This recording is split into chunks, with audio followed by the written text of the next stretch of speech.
you now. Thank you. Thank you, Ladu, and good afternoon, colleagues, and a big thank you for joining this session. I'm very pleased to have Dr. Hezekiah Benitez, the chair of SBSTTA-24, my colleague from the CBD Secretariat, Mr. Neil Pratt. We are also expecting to have Mr. Mike Ipanga, the chair of the Africa Group of Negotiators, and also Mr. Francis Ogwal, the co-chair of the working group for the Global Biodiversity Framework Development Process.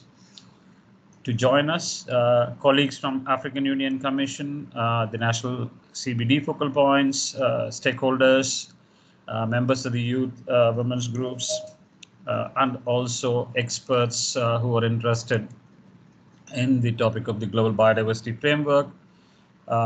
Colleagues from the UNEP regional office, as well as our office in Addis Ababa. It's a great pleasure for me to welcome you all to this regional briefing session in this virtual mode in preparation for the third working group meeting of the Convention on Biological Diversity that will consider the first draft of the Global Biodiversity Framework that will be held between 23rd August and 3rd of September 2021. My name is Balakrishna Pisupati and I work at the UNEP Law Division, focusing on issues of international environmental governance. And I also lead the program that supports capacity building and also compliance to a number of multilateral environmental agreements that belong to the biodiversity cluster, the chemicals, pollution and waste cluster, ocean governance issues, as well as issues related to mainstreaming agriculture, where we work with the Food and Agricultural Organization. I welcome this opportunity to join you all in this virtual briefing, and the intention of organizing this session is to provide you an overview of the key outcomes of the SBSTTA-24 and the SBI-3 meetings that many of you, I'm sure, have participated recently, that formed the basis for the first draft of the Global Biodiversity Framework. We are very fortunate to have Mr. Hezekiah Benitez, the chair of SBSTTA-24, join us. We will be looking at the key and major outcomes of both of these meetings, where we will have interventions, presentation from Neil Pratt. Many of you would have met him virtually and in person with the Secretariat to the Convention on Biological Diversity, followed by some remarks from Mr. Hezekiah Benitez on the outcomes of SBSTTA-24. Essentially, as many of us are aware, this particular framework is extremely important. We've been working on it and we've been looking forward to having this draft for many months, which is going to be guiding us into the future, which, as you know, is a plan between 2021 and 2030. And certainly in preparation for it, there is an expectation that the framework would not only contribute to achieving the objectives of the Convention on Biological Diversity, but it will also be providing a much needed link and impetus to a lot of related activities, whether it's related to the other multilateral environmental agreements, the achievement of the Sustainable Development Goals, and related. Of course, when we are meeting here, we are meeting with a number of years of experience in terms of not just designing and developing the targets, but also implementing a range of actions in support of achieving these targets. But we are also, to an extent, a little disappointed that many times we actually have fallen short of achieving our ambitions in terms of achieving the first set of targets that were agreed in 2002 for the period 2002 to 2010, and subsequently the Aichi biodiversity targets for the periods 2011 to 2020. So certainly, as we are meeting here, and we will meet during the virtual session of the third open working group meeting in a few days' time, and subsequently making the decisions at the 15th meeting of the Conference of Parties to the Convention, we actually are participating in these deliberations with a lot more of responsibility and a lot more of the probity in terms of our intention to achieve the global targets that we are going to be setting for ourselves. And that is the reason UNEP is organizing a number of regional briefing and regional consultation sessions, informal sessions. We organized a session for South Asia yesterday. We are organizing a session for the Pacific, for the Caribbean, for the West Asia, and other regions. And the intent of these sessions is essentially to reflect on not just the outcomes of SBSTTA and SBI, but also prepare for the working group meeting in a few days to come. As I mentioned, these are informal sessions, and our intent is to provide an opportunity for countries at sub-regional and regional levels to come together to share their ideas, share their priorities. But when we are going through the discussions after the presentations are over, we would also like to hear from you in terms of how both the Secretariat as well as UNEP can support more preparatory processes as and when the decisions at COP15 are going to be taken, not related to the targets setting alone, but also on the implementation of the targets once they are set as well. So with those remarks, it's a great pleasure again for me to welcome colleagues for joining. And I will give now the floor to Mr. Neil Pratt, my colleague from the CBD Secretariat, who will provide a quick overview of the overarching outcomes of SBSTTA and SBI-3, followed by remarks from Dr. Hezekiah Benitez, the chair of SBSTTA-24. So with those remarks, over to you, Neil, for the presentation from the Secretariat. Thank you very much. Thank you very much, Balakrishna, and my greetings to all participants. Many thanks for responding to UNEP's call for this this gathering. Now, I'll just try and set up a PowerPoint show, if you'll just bear with me.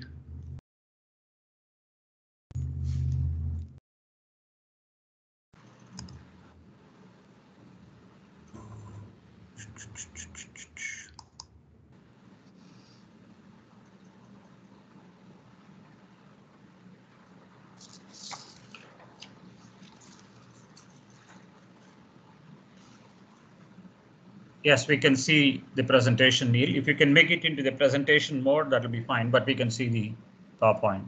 There we go. Is that? Sure. Perfect. Go ahead. Right. Thanks very much. Now, it's very important to recall that following successive postponements in the CBD process, postponements to the meetings of the subsidiary bodies, that the Bureau of COP15 decided, after consultation with the regional groups, to proceed with online meetings of the subsidiary bodies, on the understanding that the bodies would not finalize and complete their work until such time that they are able to come together in an in-person meeting in order to finalize the negotiations. So the decision to proceed with online meetings was taken after much deliberation, but on the understanding that it would serve to advance the work, and then the work would be concluded in-person meetings that would be held prior to the convening of COP15. Now, I'm just going to give you a very brief overview of what was done in the meetings of SBSTTA-24 and SBI-3, and how these help to set the scene and feed into the upcoming third meeting of the open-ended working group on the post-2020 global biodiversity framework. So first of all, if we look at SBSTTA-24, it convened virtually from 3rd of May to the 9th of June. It had very strong registration of participation, over 1,400 registered participants, with participation of 127 parties and over 200 civil society organizations and other observer organizations. Now, the work was convened in sessions of plenary in order to, first of all, conduct a first reading of each of the items, and then ultimately to come back to review the resulting conference room papers, interspersed with contact group meetings which undertook detailed negotiation. Now, in a sense, this was the first time that online negotiations had been undertaken in a multilateral environmental agreement. The work very much built on an informal virtual session of the SBSTTA that was convened in February in order to maintain momentum during the delays, but also, very importantly, to familiarize delegates with the online platform and to start considering the items that would be addressed by SBSTTA 24. It's important, as Bala has indicated, that in the case of both the SBI and SBSTTA, some of the items that the bodies addressed directly relate to the post-2020 Global Biodiversity Framework, and therefore were able to provide input to the upcoming meeting of the working group, and crucially to the work of the co-chairs in preparing for that meeting through the preparation of the first substantive draft of the Global Biodiversity Framework. The subsidiary body was able to approve 6 items of its agenda with draft recommendations for COP as L documents that will be taken up in the online, in the in-person session of SBSTTA when it reconvenes. And these dealt with the Global Biodiversity Framework, scientific and technical matters related to that, the review of updated goals and targets, and crucially the related indicators and baselines. And I'm sure our chair of SBSTTA will provide more insight on this. Secondly, the subsidiary body approved a draft recommendation for COP on the 5th edition of the Global Biodiversity Outlook, on the issue of synthetic biology, on agriculture and biodiversity, on risk assessment of GMOs, and on the IPBES programme of work. Some of the draft recommendations still have bracketed text, and these will be addressed in the in-person meeting. 3 of the issues addressed by SBSTTA will be taken up for further review as conference room papers at the resumed physical session. And these address marine and coastal biodiversity, 2 aspects of that, invasive alien species, and the issue of health and biodiversity. And as I indicated at the beginning, the recommendations will be formally adopted at the in-person resumed meeting of SBSTTA 24 that's intended to be held early next year, back to back, in fact, with the second part of the working group, the 3rd meeting of the working group on post-2020 framework.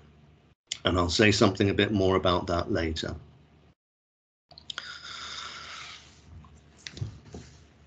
The meetings of SBSTTA and SBI were held concurrently with a slight staggering to their start dates, and SBI-3 convened virtually from 16th of May through to the 13th of June, with over 1,000 registered participants representing 116 parties and 160 observer organizations.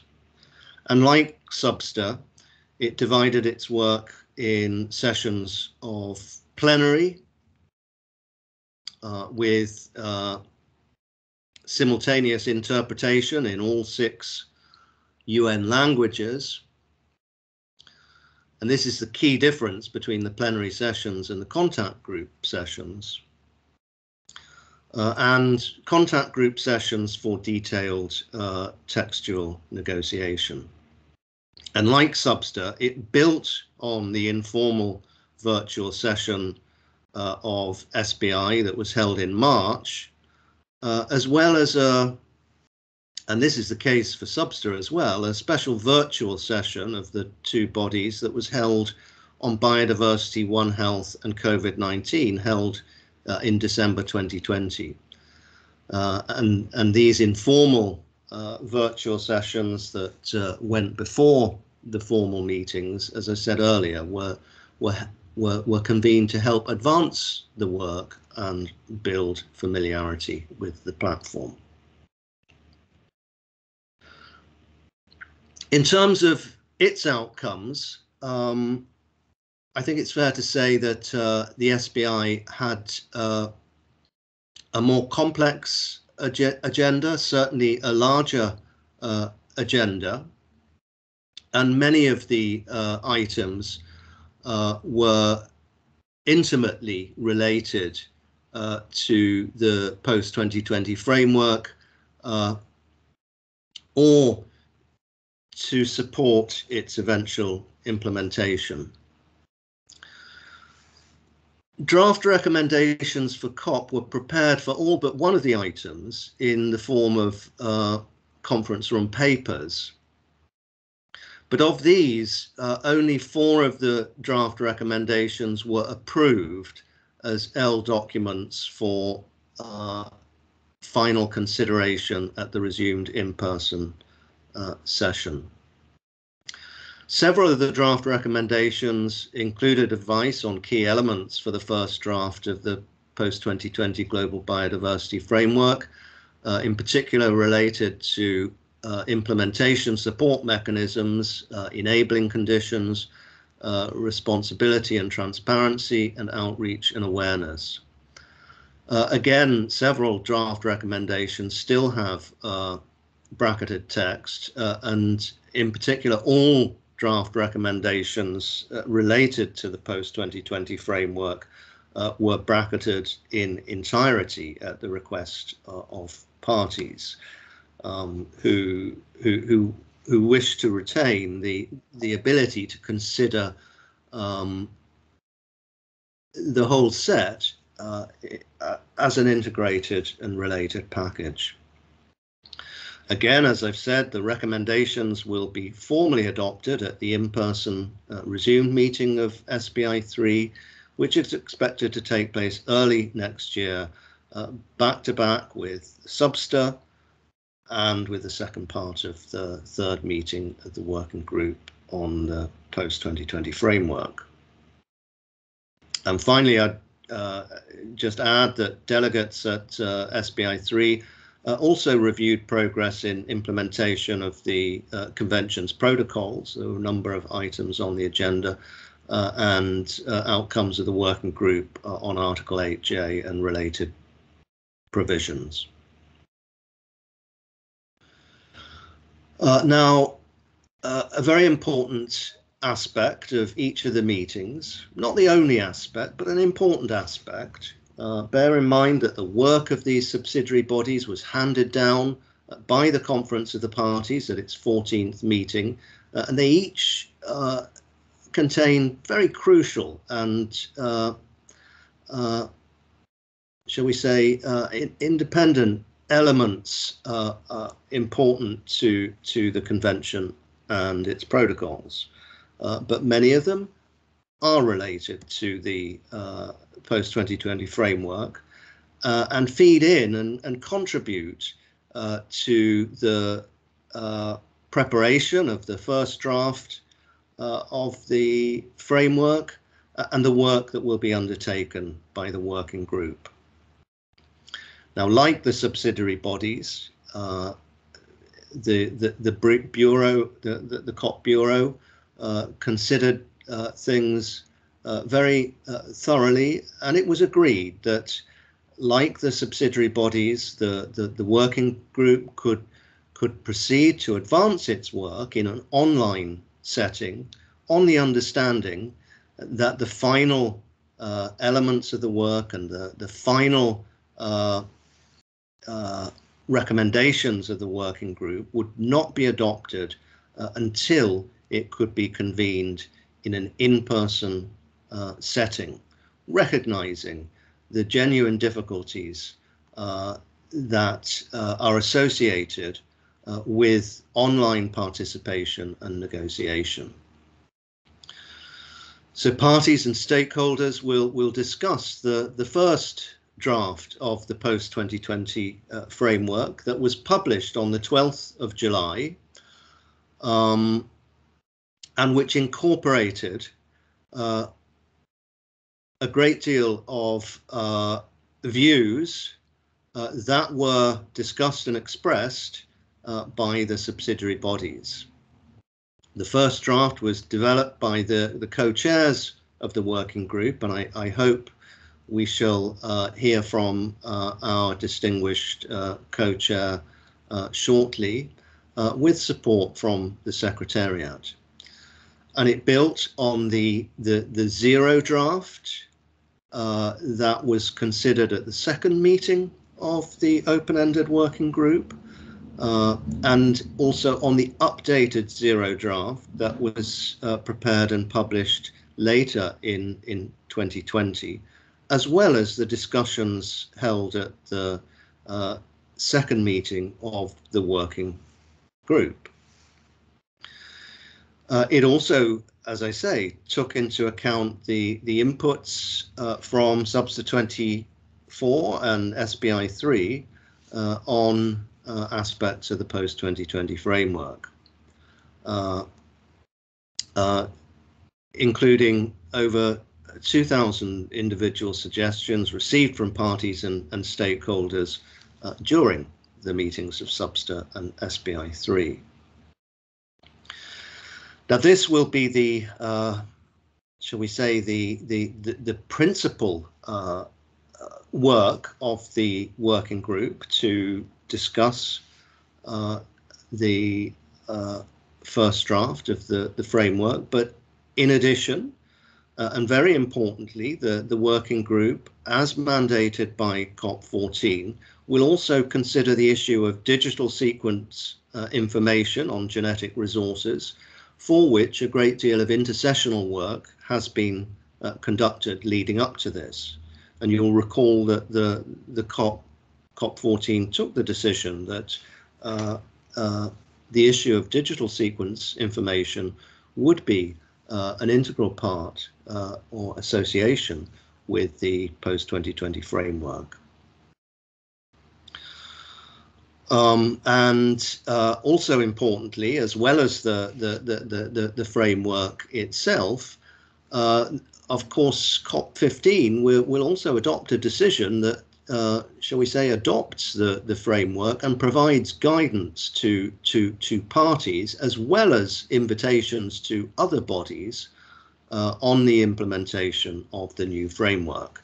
And so draft elements of the decision for the adoption of the post-2020 framework will also be considered at the meeting, and that those initial draft elements are annexed to the first draft of the framework.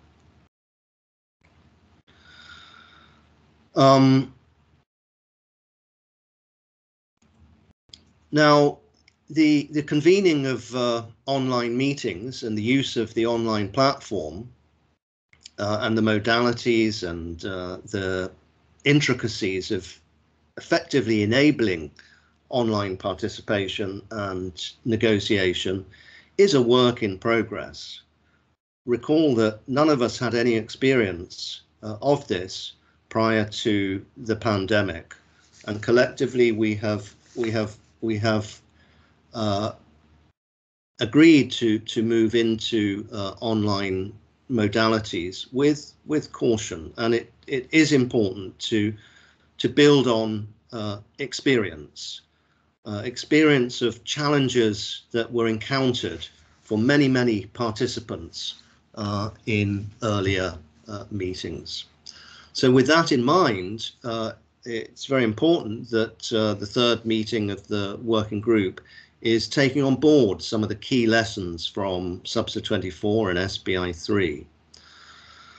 Now, some of the things that the Bureau and the co-chairs, with the support of the Secretariat, are putting in place include assistance being provided to party delegates who request it to support their online participation. And many of you will, I hope, have seen the notification that was issued on this, through which support can be provided through, for example, the UNDP country offices to contribute towards the costs of online participation, ensuring strong internet connectivity, etc.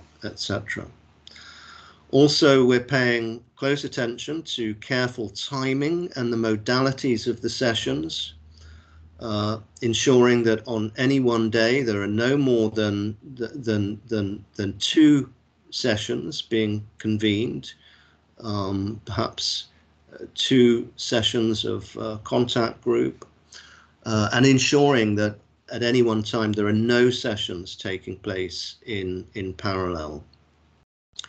Also, no sessions will be convened during the weekend. Some of you will recall that the convening of the subsidiary bodies over that 6 weeks, almost 2 months period was really quite grueling, including a number of sessions scheduled at the intervening weekends.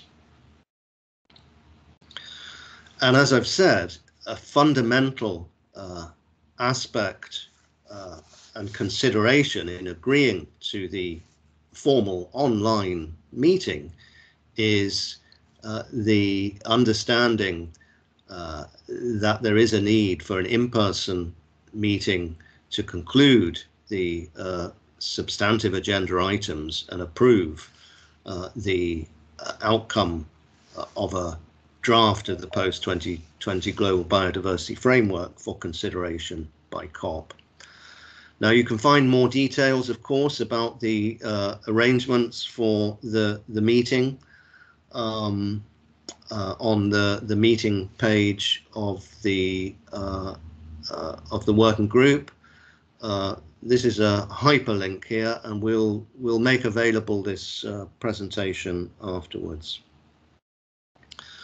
And like the subsidiary bodies on implementation and SBSTTA, the second part of the third meeting of the working group is expected to be held in person early next year, back to back with the physical resumed meetings of SBSTTA-24 and SBI-3.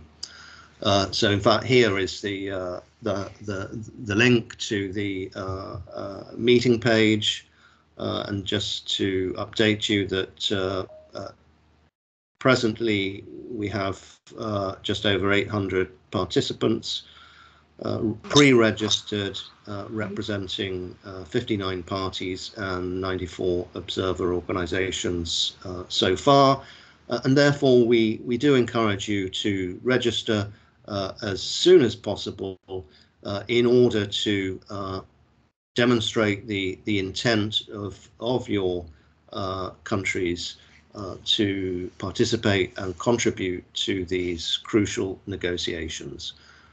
With that, and just a reminder, this of course is all feeding into the COP15, which we also hope will be convened in 2022. Thank you. Thank you, Bala. Thank you, dear delegates. Thank you, Neil. Thank you very much for the presentation. At this point, may I invite Dr. Hezekiah Benitez, the chair of SBSTTA-24, to make your remarks. Hezekiah, the floor is yours. Thank you very much for the invitation to participate in this briefing for the African region on outcomes from SBSTTA SBI and what are our expectations on the third meeting of the Open-Ended Working Group 2020. Well, Neil gave a very nice summary of outcomes from SBSTTA, but maybe I would like to point out a few issues, like, for example, the mandate of SBSTTA in regards to post-2020 framework was not to negotiate the text, but was to give a scientific and technical review of update goals and targets and related indicators and baselines. So in this regard, we have a number of documents for our face-to-face meeting that we will reconvene in January, including the 5th edition of GBO5, where is pretty much clean text and gave important information where we are and these transitions that are relevant for post-2020. And the document on post-2020 were still brackets and mainly on the adoption of the monitoring framework that will accompany the framework on biodiversity, baselines to be used, and also the use of headline indicators. Those are part of the elements pending, and these are going in parallel with the framework. Draft one we have already in our hands, and that it will continue evolving together for the next decade. Of course, we also have documents on synthetic biology and risk assessment that we need to be working on. And there are 2 CRP documents pending on marine and coastal biodiversity. And biodiversity and agriculture is an L document that is quite important. It's mostly clean, but we need to revise an annex regarding the world plan for soils. And IPBES document, as well as biodiversity and health, that is still pending, and moreover facing the situation we are now with the pandemics. And also another CRP document pending on invasive alien species. So still important work to be done in January, and of course there is a natural connection with the framework, in particular, as I said before, on the monitoring framework, on the baselines and the use of headline indicators, and together with ongoing negotiations for the framework, the global biodiversity framework that co-chairs already prepared the first official draft. It was a good document, a good outcome with advice for co-chairs that we are sure that they took into account. And it was also another document accompanying the main one, preparing conjunctions with WCMC and the Secretariat with advice on these elements, and including views from parties that express, participants that express during all these 6 weeks. It was a very long period of including contact groups, but we are happy to see good progress and good feedback from SBSTTA to the whole process on the framework. So we look forward to see evolution and progress on this online fashion for the third meeting of the Open-Ended Working Group, and the closure of all these pieces together from both subsidiary bodies and the Open-Ended in January next year. Well, thank you very much for the invitation, and I'm happy to join you for a few minutes more. in this regional briefing. Thank you very much. Thank you very much, Dr. Hisekio. Thank you very much for your brief remarks. May I now give the floor to Mr. Simon Maletti, representing the chair of the Africa Group of Negotiators, he formerly was the chair of the Africa Group of Negotiators. So Simon, you have the floor, please. Thank you very much, Chair, for the opportunity. I must say that the statement I'm going to read now is on behalf of the chair of the African Group of Negotiators, Mr. Mike Ipanga, who could not be here due to prior commitment. Chair, firstly, we would like to appreciate the role that UNEP plays in contributing towards enhancing and empowering the African Group. Africa remains committed to a fair and transparent negotiation of the post-2020 Global Biodiversity Framework. The impact of COVID-19 pandemic continues to delay the success and delivery of the long-awaited post-2020 GBF. The formal visual meetings were agreed upon to build a momentum to the ambitious and transformative post-2020 GBF that all parties can participate to its negotiation, contribution, and more importantly, implement successfully. The recent concluded formal visual session of SBSTTA-24 and SBI-3 disadvantaged so many African countries within the African continent due to a number of challenges, including poor or no internet connectivity, the schedule of meetings at awkward times for the African region, national commitments versus the availability for officials to negotiate. We hope that during the upcoming OEWG3 meeting, these challenges will be sorted and all member states will be given an opportunity to negotiate. And we also hope that there will be necessary support which will be appreciated to enhance negotiations and visibility of all African countries. We looked and analyzed the first draft of the GBF, and we would really like to thank the co-chairs for the stunning work they have done and encourage them to continue in that spirit. We are looking forward to a GBF that considered the three objectives of the convention in a balanced manner, supported by adequate means of implementation, including the issues of DSI. As I conclude, Chair, Africa stands ready to engage in the negotiations at OEWG3. I would like to thank you very much, Chair, and thank the delegates for your attention. Thank you.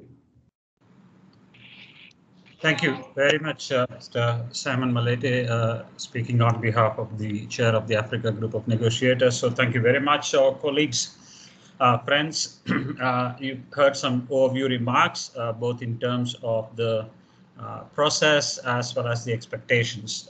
In terms of there, we actually are coming from the SBSTTA-24 and the SBI meetings, going to the first meeting that will consider the draft of the Global Biodiversity Framework, the third open-ended working group meeting starting in a few days. What I'd like to do now is very quickly give you a short presentation that gets into some details of both the critical elements of the outcomes of SBSTTA-24 as well as SBI-3, and also go through the elements of the Global Biodiversity Framework, including the targets, so that we can set the tone for question answers, discussions, and also the further preparatory activities needed for the Africa region. So with that, I'd like to share my presentation. And I just would like a quick confirmation from one of you that you're able to see the presentation so that I can proceed. Yeah, can you see it? Okay, perfect. Thank you. Thank you. So certainly both Neil and Dr. Hisekio, they provided you some overview of the key elements of the discussions that were held at SBSTTA-24, the virtual meeting that was held in May and June this year. So just what this slide presents is a set of key elements of the discussions and the outcomes from that meeting. And of course, as many of you who participated in these discussions and the meetings would recognize that there was a significant amount of focus and time spent on looking at the science and the technological inputs that could certainly be provided for framing the first draft of the Global Biodiversity Framework, including the targets. So the agenda related to the post-2020 Global Biodiversity Framework essentially consider two major elements. One, not just the elements of the targets and the discussions, but also the monitoring framework. And including for this discussion, and this was also raised as a key element of discussion in the forthcoming weeks and months as we prepare for CBD COP, is just not the targets and the framework to be adopted, but also to look at the monitoring framework. So certainly the suggestion for an ad hoc technical expert group and use of some new and innovative indicators like the use of United Nations System of Environmental and Economic Accounting, the need for looking at national systems, consolidation of information. They were also supportive of the discussions in the way SBSTTA could potentially contribute to the finalization of the Global Biodiversity Framework. And of course, the second key agenda that was discussed with a lot of time spent on identifying a set of headline indicators. And for those of you who have already read the first draft of the Global Biodiversity Framework, you could recognize that the headline indicators are already identified to an extent, and I'll be providing a little bit more of a detail for those of you who still have not read that document, just as a kind of a refresher or as a kind of an information. And of course, many of you, especially for colleagues and countries and the focal points in Africa, synthetic biology is an important issue. We've already discussed this as a key issue for the region, including in the preparation for the informal SBSTTA and SBI meetings when we convened on a similar fashion in preparation for that. And of course, in synthetic biology, two critical elements. One is the consideration of synthetic biology as a new and an emerging issue, the discussions related to that. And secondly, is the need to have a broad and regular horizon scanning exercise of the developments within synthetic biology and the process for putting together that kind of a broad and regular horizon scanning to happen.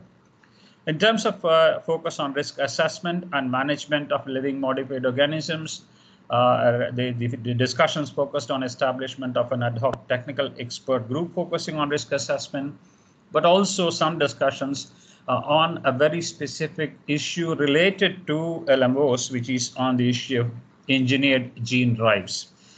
So the request was to look at an expert assessment of the current status and trends of the engineered gene drives. SBSTTA also discussed marine and coastal biodiversity, and certainly three critical elements that received a lot of attention. One is the strategic review and an analysis of the program of work, support issues related to marine litter and others, but also, most importantly, modifying the description of ecologically or biologically sensitive areas. And for those of you who follow these discussions, understand the kind of importance parties have given to this particular element of the discussions on marine and coastal biodiversity. So certainly the descriptors are available, and expectation is that there will be some recommendations that SBSTTA would make, not only in contributing to the finalization of the biodiversity framework, but also into the COP process when it meets in person early next year. In terms of agriculture and biodiversity, the chair of SBSTTA did mention the focus has been on the conservation and sustainable use of soil biodiversity, where the focus was on looking at the plan of action, the 2020 to 2030 plan of action for an international initiative for the conservation and sustainable use of soil biodiversity. On invasive and alien species, an agenda item that a lot of countries have been focusing on for many years now, but in the context of the targets related to invasive alien species, but also review on the future of work program related to invasive and alien species, the focus was on drafting methods, tools, and strategies to manage to eradicate the impacts and also the invasive species themselves. On biodiversity and health, the focus has been on the draft action plan but also the need to focus on not just the environment, the economic aspects of it, but also the social and environmental dimensions of health. So these are some of the kind of overarching issues that received a lot of attention during the discussions of SBSTTA 24. Then when we move on to the outcomes of SBI-3, the subsidiary body on implementation, of course, again, the focus was on supporting the finalization of the implementation elements for the post-2020 global biodiversity framework, and three overarching elements that received attention: the gender action plan, the communication strategy, and also the implementation and capacity building plans. And even when we met in March in a similar session preparing for the virtual SBSTTA on the SBI-3 meetings, there was a very, very clear indication that for Africa, the implementation and capacity building plans certainly are an important element of interest in terms of realizing the framework as well as the targets once they are adopted. In terms of resource mobilization and financial mechanisms, the focus was on synergistic resource mobilization, how we can bring in various elements of raising funds that are already available, but also looking at innovative finances that needs to be brought in, because many of you are aware that now there are certain numbers that are available in terms of achieving the global biodiversity framework in terms of our annual requirements and the incremental requirements as well. And those are reflected in the draft global biodiversity framework that is already available with us. The second area of focus has been on the national finance plans. Again, for those of you who follow the convention for a long time would recognize that developing national financing plans has been a long-standing discussion, and those of you who were at COP 11, for example, in 2012, there was a commitment that countries would develop national finance plans. So there is a kind of a reiteration of the need for countries to come up with national finance plans. And also another very specific point, very many times reiterated and raised by the countries in the Africa region, is the need for a biodiversity fund, a dedicated biodiversity fund. On capacity building, technology transfer, cooperation, knowledge management, and communications, for the regions where we are organizing these briefing sessions, the focus, in addition to others, was on the small island developing states, modalities for capacity building, establishment of a global knowledge center, and of course, still bracketed, but that's an important element that was discussed, an informal advisory committee to be established on communications. On mechanism for reporting, assessment, and review and implementation, of course, there was a significantly strong, but also a very relevant recognition to use the national biodiversity strategies and action plans as a key vehicle to implement the post-2020 global biodiversity framework. And even yesterday, when we had the South Asia consultations, one of the top priorities that was identified by the member states and the participants at the briefing was how do we now start preparing to look at the existing national biodiversity strategy and action plans, those that are revised post 2010 and those which are under revision, but also getting ready to be modified or to be adjusted, that would reflect the elements of the to be adopted global biodiversity framework. There was also a focus on dealing with national commitments, and very interestingly, discussions looked at not just the commitments by the parties, but also commitments by the non-state actors, and also some levels of capturing the outcomes of such kinds of commitments into the reporting framework as well. And also there was a discussion that was held in terms of setting timelines for review beginning COP 16. And a very clear indication that the parties, based on the conversations and the discussions that were held at the SBI-3, have clearly indicated the need for looking at much more targeted and focused discussions on review of the kind of actions that are to be taken to implement the framework. Two very specific agenda items in relation to the Nagoya Protocol and also on access and benefit sharing. On the specialized ABS instruments, the focus was on developing an indicative criteria for the instruments, and on the global multilateral benefit sharing mechanism, again, a very sort of an important topic, if I'm correct, for the Africa region, to establish an ad hoc technical expert group, and also the details to be worked out with different options that are actually available. And these are reflected also in the Global Biodiversity Framework that was subsequently launched on the 12th of July. So that's basically a kind of a quick overview of the key elements or the outcomes of the discussions or the elements of discussions that were held at SBSTTA-24 and SBI-3.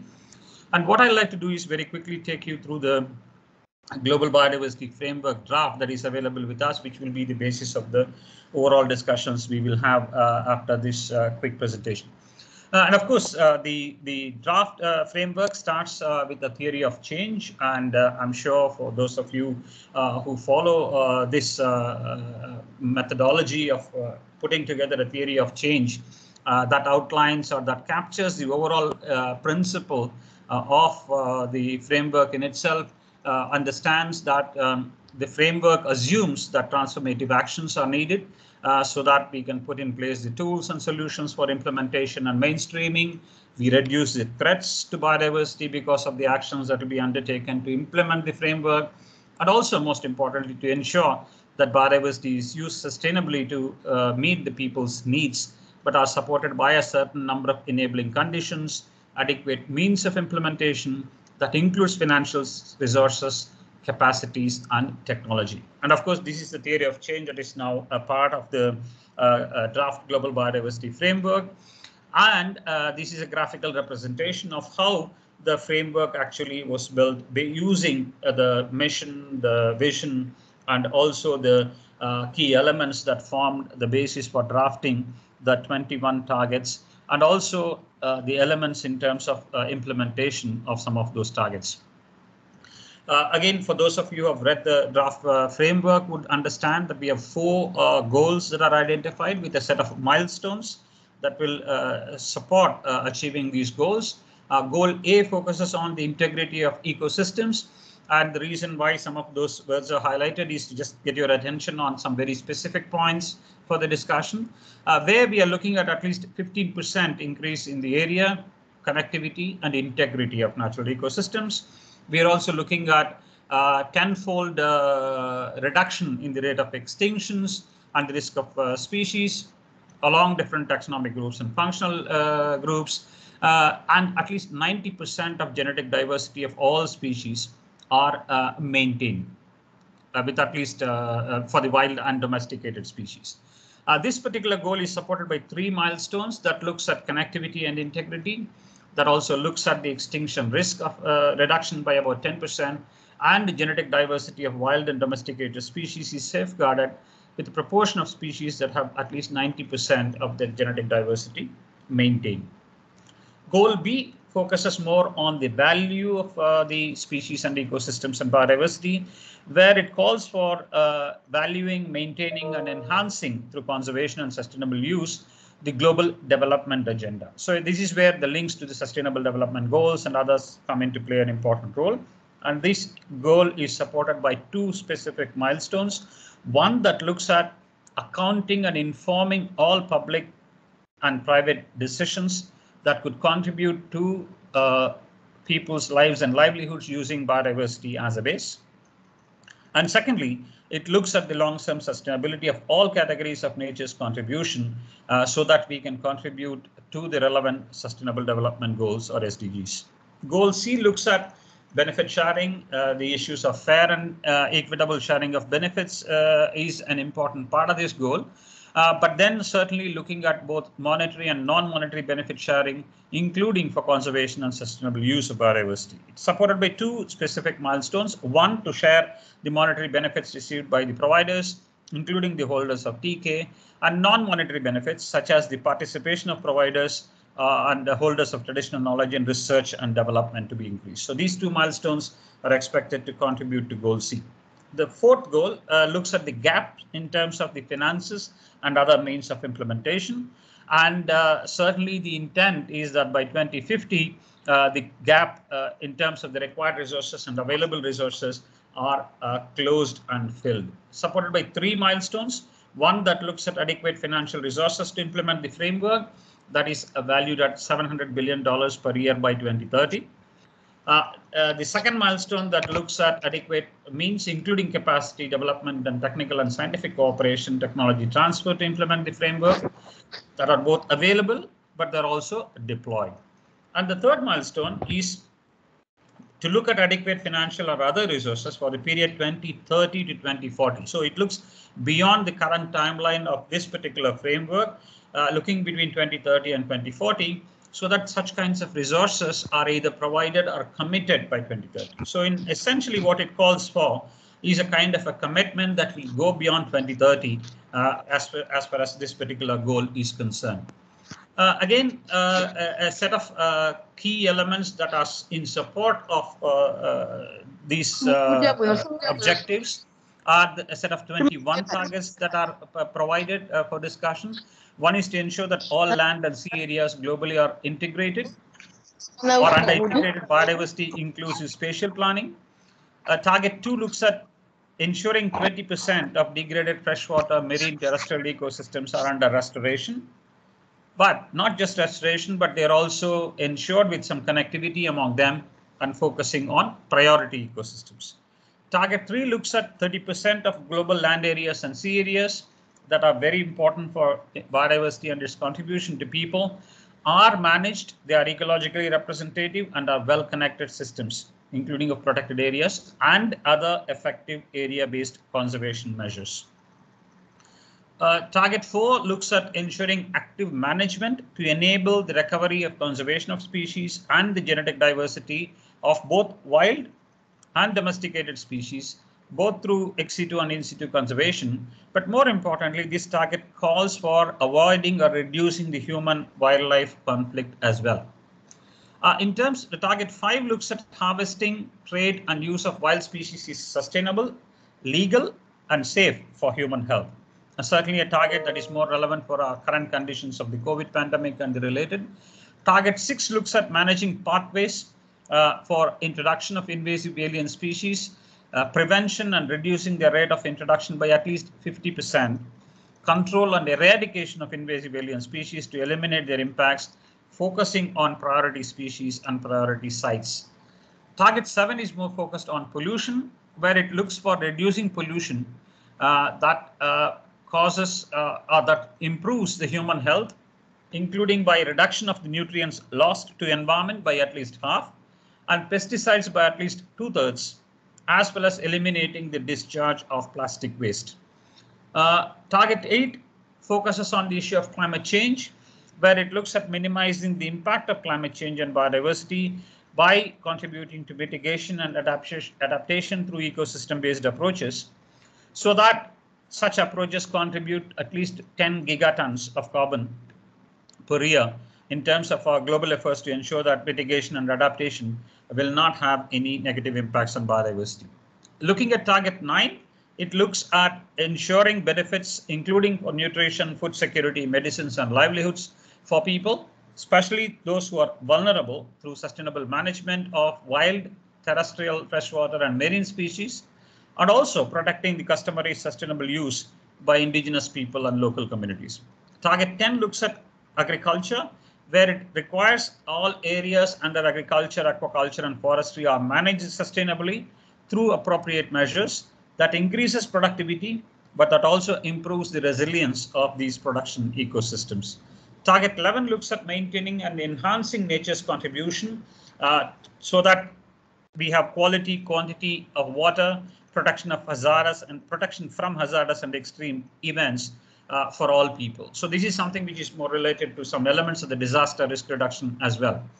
Target 12 looks at increasing the area of access to and benefits from green and blue spaces, which is the terrestrial and marine ecosystems, for human health and well-being in urban areas, as well as other densely populated areas.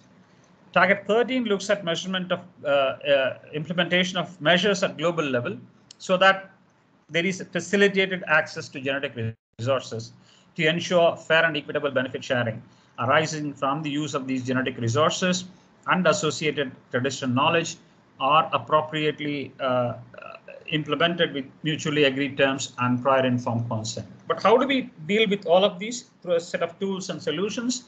where it calls for target 14 calls for integration of biodiversity values into policies, regulations, and planning at all levels of government and across all sectors of the economy as well. Target 15 is more focused on private sector, where it calls for all businesses, public and private, large, medium, and small, to assess and report on their dependencies and impacts on biodiversity from local to global, so that they are aware of the impacts they are causing to biodiversity, they reduce the biodiversity risks related to businesses, and also on having production systems that are sustainable, starting from sourcing to supply chains and the use of disposal. Target 16 looks at ensuring that people are encouraged and enabled to make responsive choices, and they have access to relevant information as well as alternatives, taking into account the cultural preferences to reduce by at least half the waste that is being generated, and also issues related to overconsumption of food and other materials. So it's more related to the consumption and production related aspects.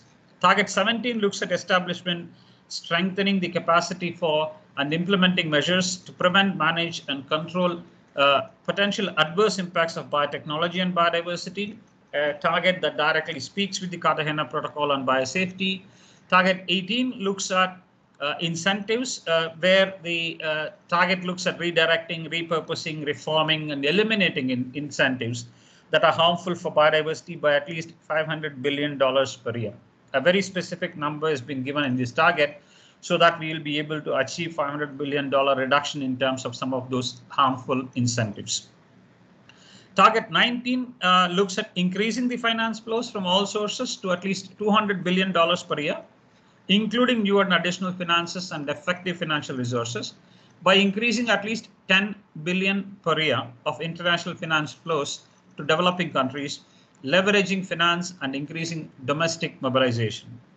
Taking into account the national biodiversity finance plans and strengthening the capacity and technology transfer and scientific cooperation to meet the needs of implementation that are commensurate with the ambition of the goals and targets of the framework. Target 20 looks at ensuring that relevant knowledge, more on traditional knowledge, innovations and practices of indigenous people and local communities are effectively considered, and also guides the decision making for effective management of biodiversity. Target 21 looks at ensuring equitable and effective participation in decision making related to biodiversity by indigenous people and local communities, and also to respect their rights over lands, territories, and resources, as well as that of girls and youth. So those are the 21 targets that actually form the basis of the draft framework as of now. But these are supported by certain enabling conditions, that it says that the implementation of the framework requires an integrative governance and a whole of government approach. So no longer we'll be able to achieve these targets if it is only going to be the responsibility of ministries of environment or the departments of environment. So there is a requirement for having a whole of government approach. It requires a participatory and an inclusive whole of society approach. The efficiency and effectiveness will be enhanced with relevant multilateral environmental agreements. We have heard this discussion on synergies for long, and also other international processes. And also it identifies that the successes will depend on ensuring gender equality, empowerment of women, reducing inequality, employing rights-based approaches, so that we address a full range of indirect drivers of biodiversity loss.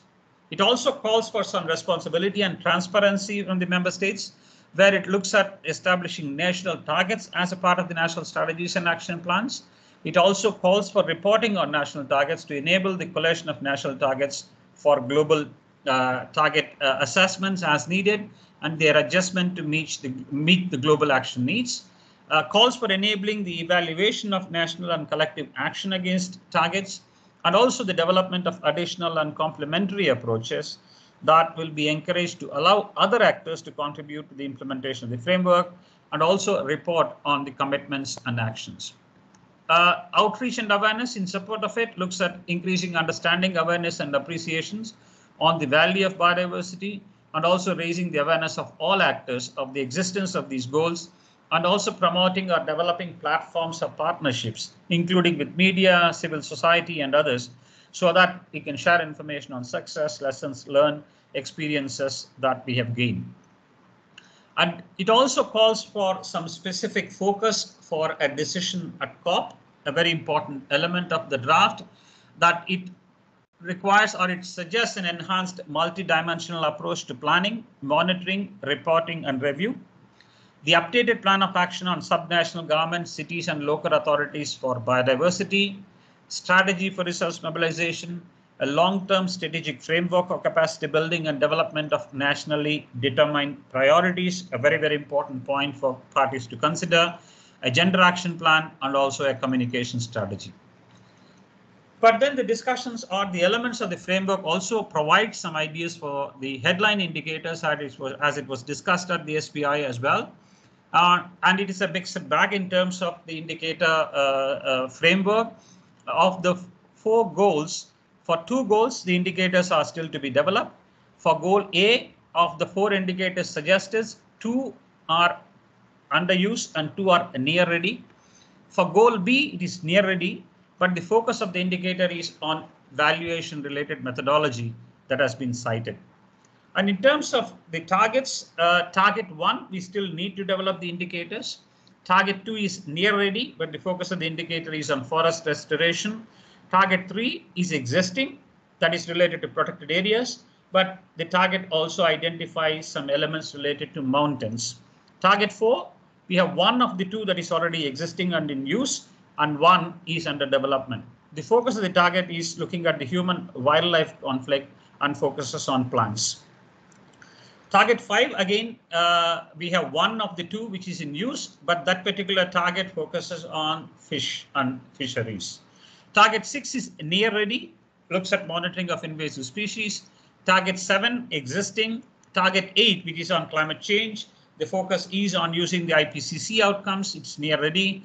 Target 9, 10, and 11 are all near ready, but all related to the new decision that was taken by the UN in terms of use of UN system of environmental and economic accounting related aspects of it.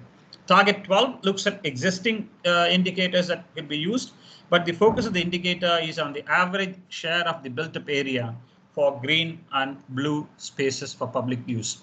Target 13 indicators are to be developed. For 14, 16, 19, and 21, the suggestion is to use the available indicators from the SDG framework. And for targets 15, 17, and 20, we still need to work on developing some of those indicators. So a quick assessment or a review of the indicators tells us that we have 5 indicators that still need to be developed, for indicators for 5 targets to be developed. Indicators for 8 targets are near ready. Indicators for 3 are partially in use, and rest of them are in use. So that's basically the kind of overarching framework. But also, as Neil mentioned, that the Open Working Group will also have an agenda item related to digital sequence information. And there are only 2 slides I'm presenting here. One is on the overarching discussions or the part of the document that looks at the divergence of views among parties regarding benefit sharing from the use of digital sequence information. And the elements of the recommendation are related to the recognition that any approach to DSI should not prevent access to digital sequence information or hinder scientific research and innovation. It also calls for recognition that benefits arising from the use of DSI should be shared fairly and equitably.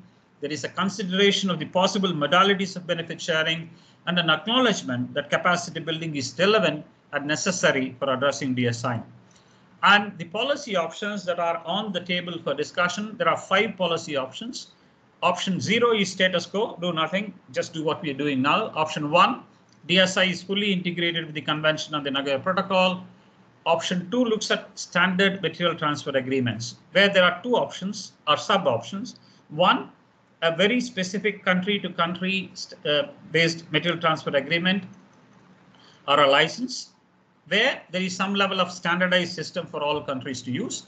Or the second option is a standard material transfer agreement or a license at the international level.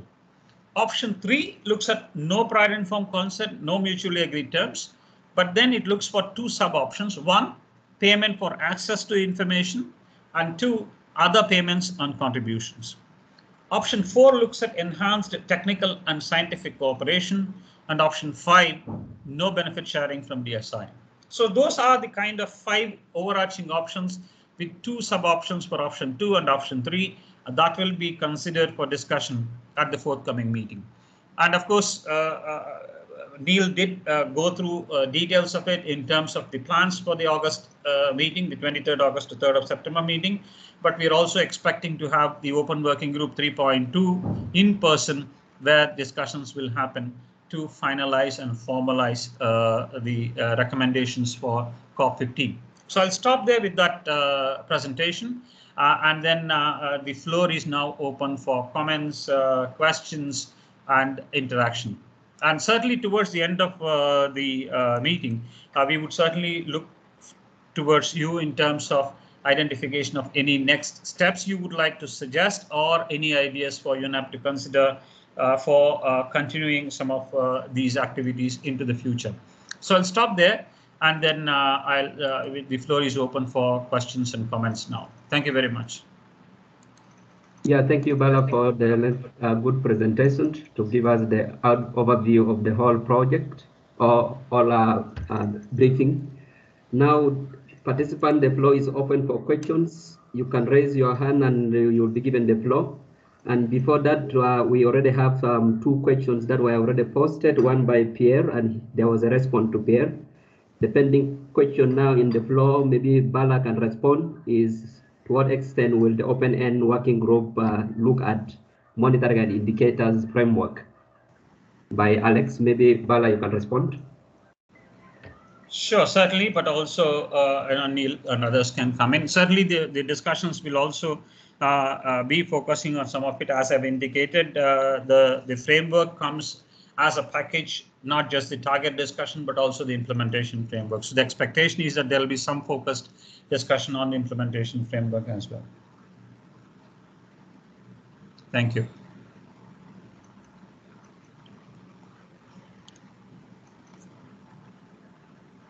Yeah, the floor is open for your comments, questions, inputs.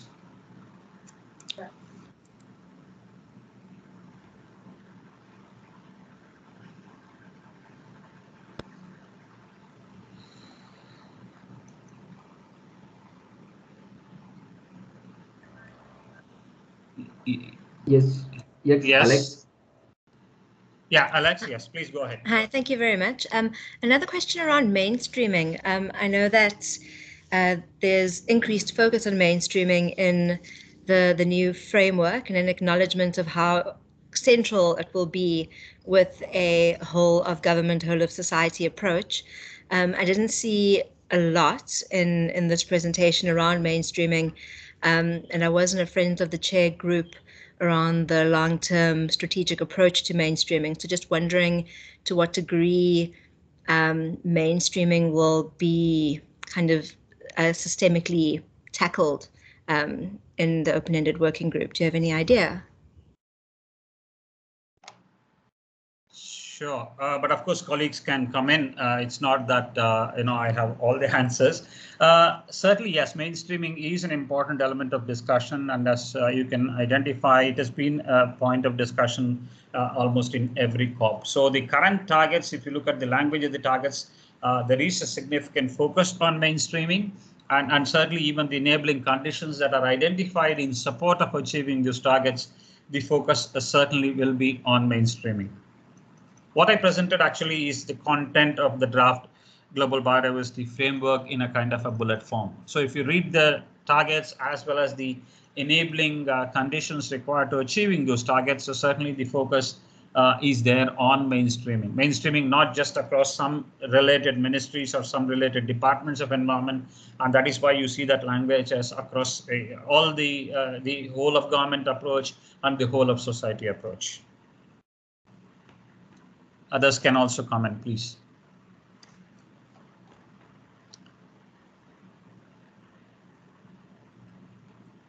I mean, I can see some very seasoned and very senior colleagues who are here. So certainly we would require interventions to strengthen and have a focused discussion. So please.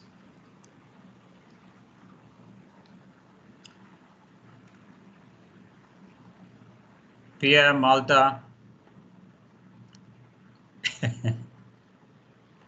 Yes, Pierre. Yes, go ahead. Thank you, Bala. Just a question about the way that you presented the discussion on DSI. I mean, the reason DSI is being discussed by the open-ended working group is because Africa has made it clear that we need the framework to contain a benefit sharing solution around the question of DSI. And I mean, I can appreciate that, you know, the co-chairs of the open-ended working group were not really in a position to put that into the first draft of the framework because there hasn't been a formal discussion around it yet. But I was wondering if you shared my view that one of the first things we would need to do when this open-ended working group opens is to discuss exactly where in the framework the DSI solution would fit in. And I was wondering if you had any ideas about where that could be. Thank you.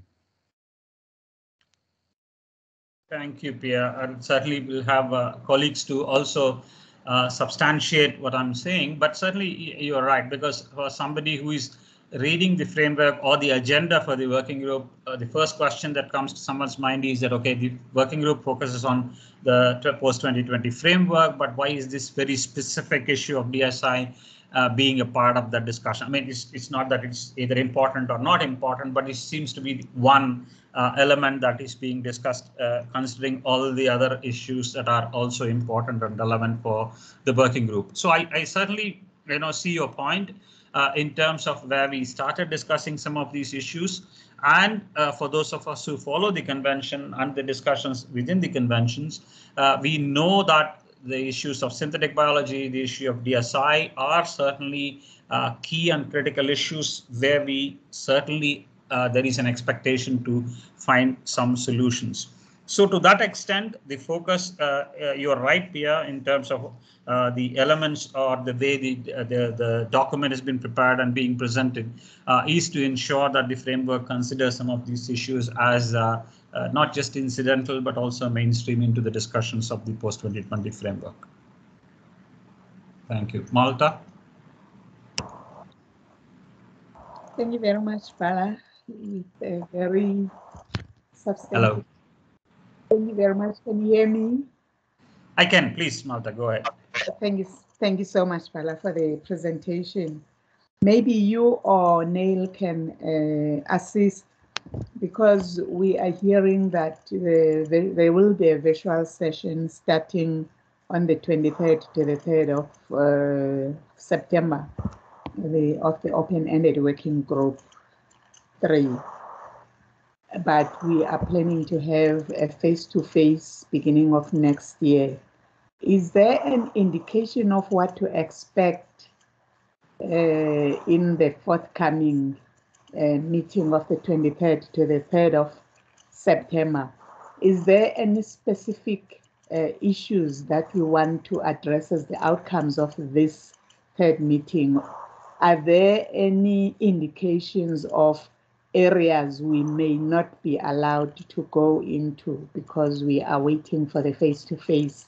So what would be the brief overview of the expectations of this forthcoming meeting vis-a-vis the beginning of next year's face-to-face? What will be covered?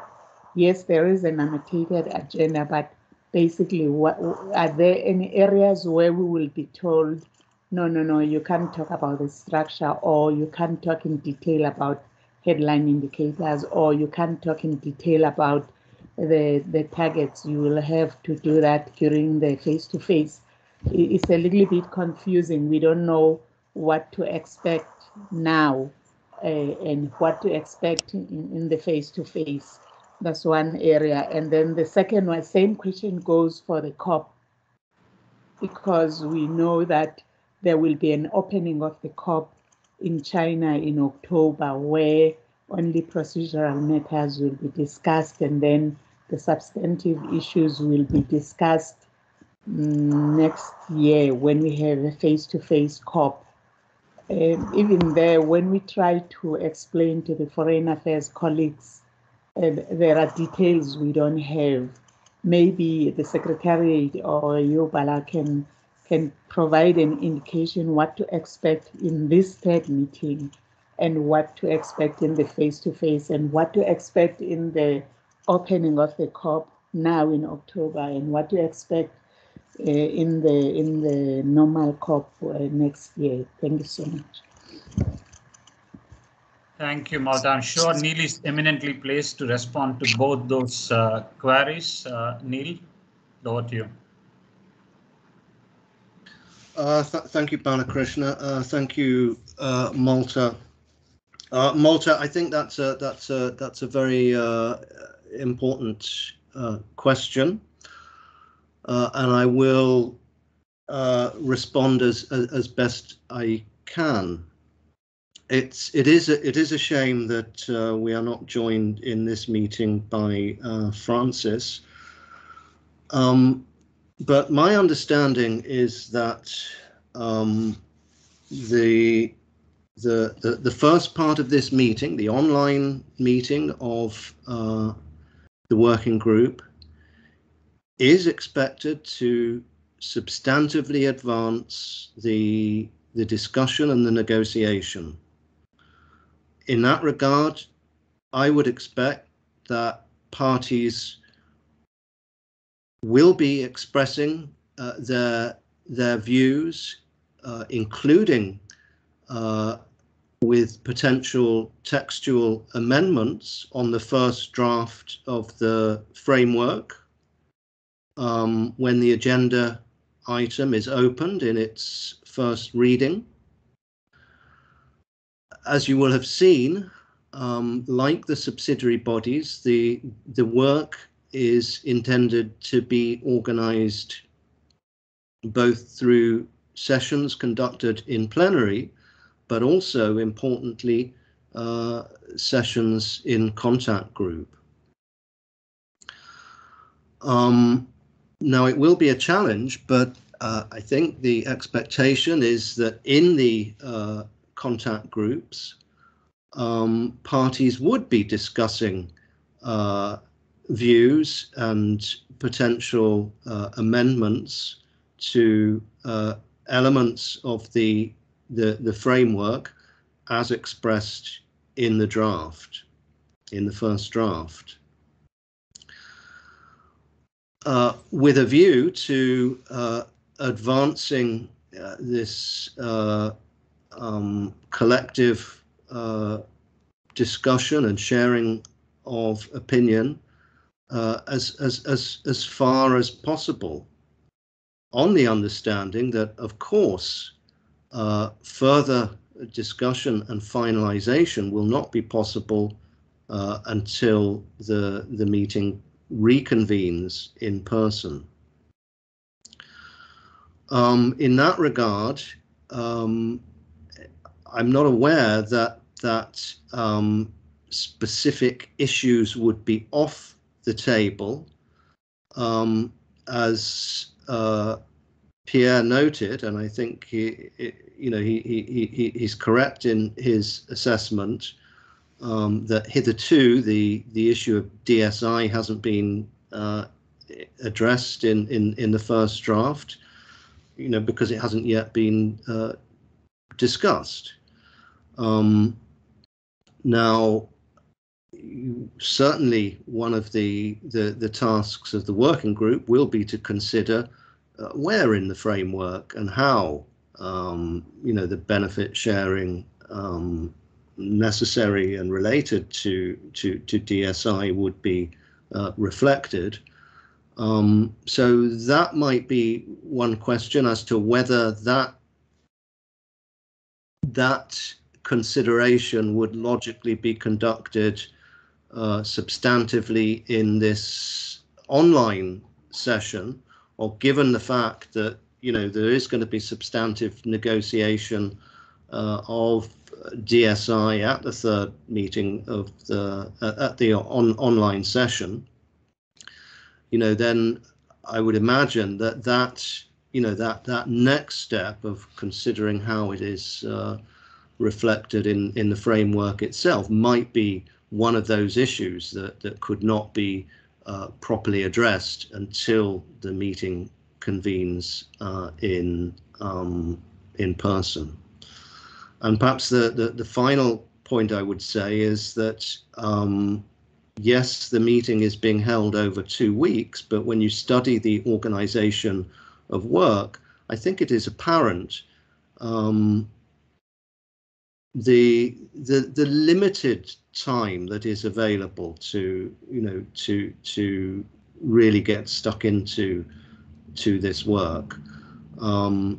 So I think none of us would can be can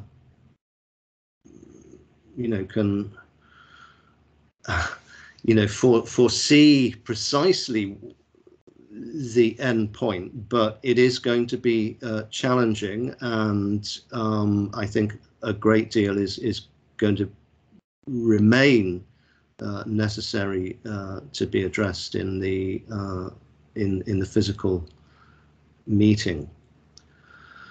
Now, with respect to the question you asked about arrangements for the COP, I think, Malta, you kind of answered it yourself, in as much as the first part, the virtual segment of the COP would be really only opening and addressing procedural matters, perhaps with the only substantive matter of, again,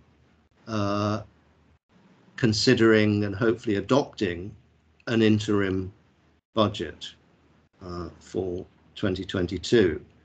But all the substantive work of the COP will not be taken up in this short virtual session in October, and will be held over and only taken up after the completion of the work of the subsidiary bodies and the open-ended working group, when the in-person session of COP reconvenes in 2022. So all the substantive work will be held over until the in-person meeting. Finally, I think you're right, Malta, that perhaps greater clarity would be very useful to parties in their final preparations for the third meeting, the online session of the third meeting of the working group.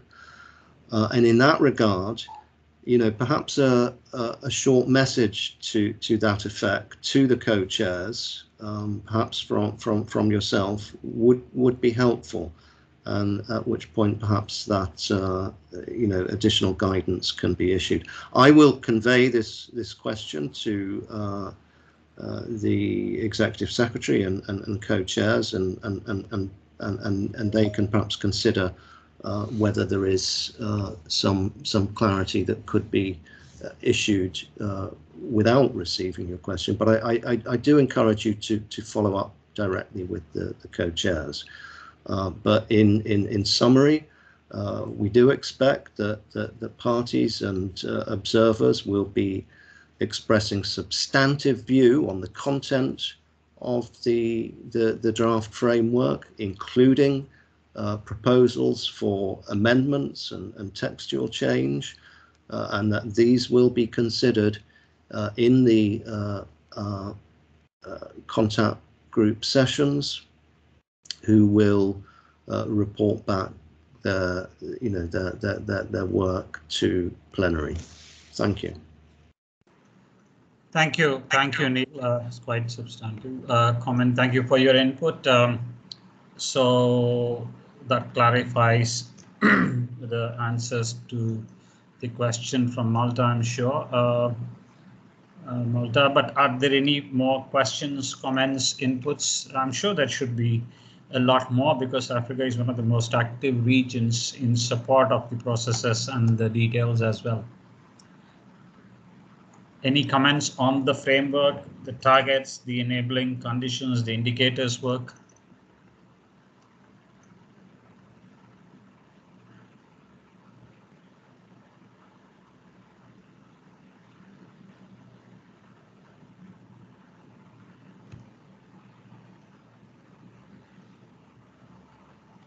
Okay, I'm just still waiting.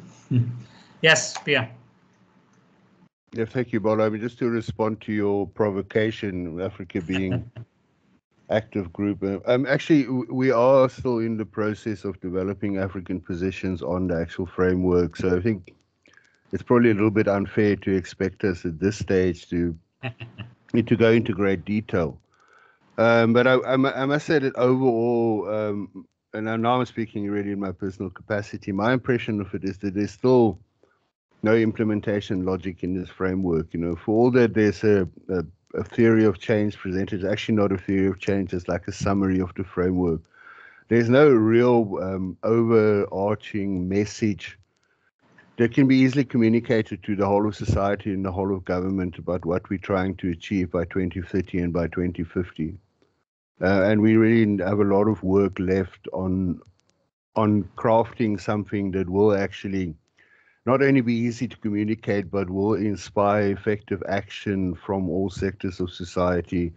And more importantly, we'll be able to maintain that momentum and that political agreement and that drive beyond the end of the COP and hopefully all the way through to living in harmony with nature. Thank you.